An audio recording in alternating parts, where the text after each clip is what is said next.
Shalom, salam damai sejahtera bagi Bapak, Ibu, dan Saudara dimanapun berada. Jumpa lagi dengan saya dalam program Relimen, Renungan 5 Menit. Renungan hari ini mengenai pertanyaan keempat dari Katekismus Heidelberg. Pertanyaannya adalah, apakah yang Taurat Allah tuntut dari kita? Sebelum kita memikirkan dan merenungkannya, mari terlebih dahulu kita berdoa kepada Bapa di surga. Bapa di surga, di dalam nama Tuhan Yesus, kami bersyukur untuk segala anugerah, berkat, dan pertolongan-Mu. Kami bersyukur untuk kebenaran firman-Mu yang akan kami pikirkan dan renungkan. Kiranya Roh Kudus memberi pencerahan kepada pikiran kami, dan hati kami meluap untuk menjadi pelaku firman-Mu. Tolonglah kami ya Tuhan, dengarkanlah doa kami.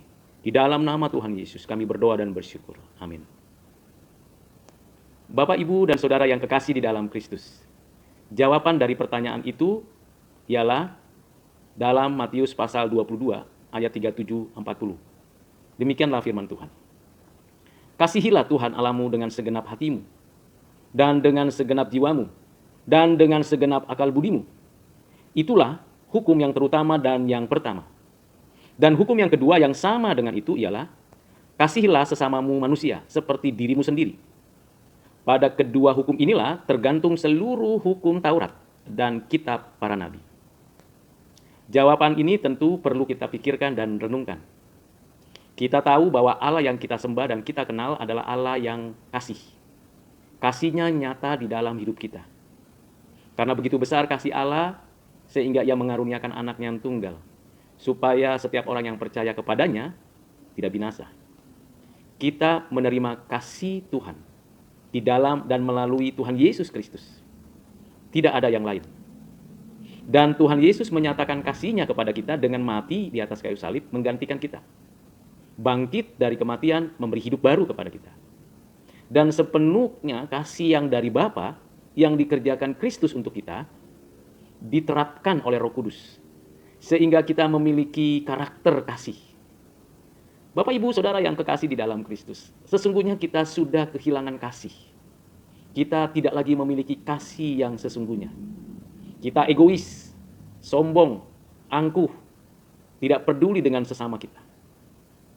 Karena itu hanya mungkin kita mengasihi Allah dan mengasihi sesama dengan jalan Tuhan terlebih dahulu mengasihi kita. Memenuhi hati kita dan hidup kita dengan kasih-Nya. Karena Allah adalah kasih. Kasih-Nya sempurna. Bagaimana kita mengasihi Allah dan mengasihi sesama? Tentu bukan hanya beribadah secara seremonial, tetapi juga sesungguhnya, sepenuhnya hanya Dia yang kita cintai. Tiada yang lain yang menjadi fokus hidup kita, menjadi sentral di dalam seluruh keberadaan kita. Dengan segenap hati kita mengasihi Tuhan. Demikian juga dengan segenap hati kita mengasihi sesama kita. Dengan segala pikiran kita, kekuatan kita, kita mengasihi Tuhan.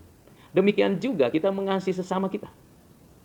Karena itu, kita dapat mewujudkan kasih itu kalau kita sungguh-sungguh berada di dalam Kristus.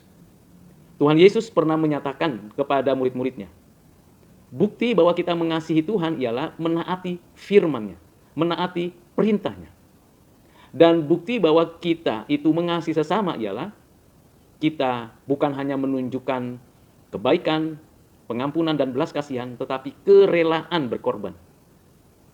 Karena itu Bapak, Ibu, Saudara yang kekasih di dalam Kristus, dalam konteks pandemi saat ini, kita dapat mewujudkan kasih itu melalui perbuatan nyata kita. Bukan saja pemberitaan Injil yang kita sampaikan, tetapi juga pemberian-pemberian yang kita nyatakan kepada orang lain. Pengetahuan, pengalaman, intuisi, berkat-berkat jasmani, apa saja yang Tuhan mau kita berikan kepada orang lain, kita lakukan dengan penuh cinta kasih. Orang yang memberikan dengan penuh cinta kasih, pastilah dia dipenuhi dengan rasa syukur kepada Tuhan. Dia memberi dengan tidak mengungkit-ungkit apa yang diberikannya. Dia memberi dengan penuh tanggung jawab.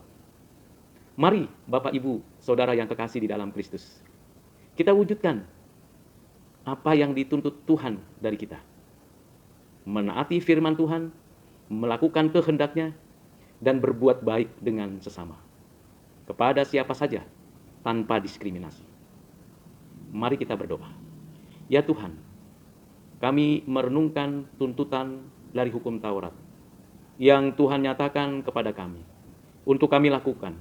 Ajar kami untuk menjadi pelaku firman, bukan hanya di bibir mulut saja, tetapi dari hati kami yang terdalam. Kami bertindak dengan sungguh-sungguh untuk menjadi pelaku firman.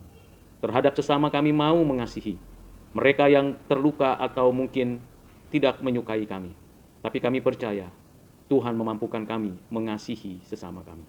Berkat-Mu atas kami ya Tuhan. Dalam nama-Mu Tuhan Yesus kami berdoa bersyukur. Amin.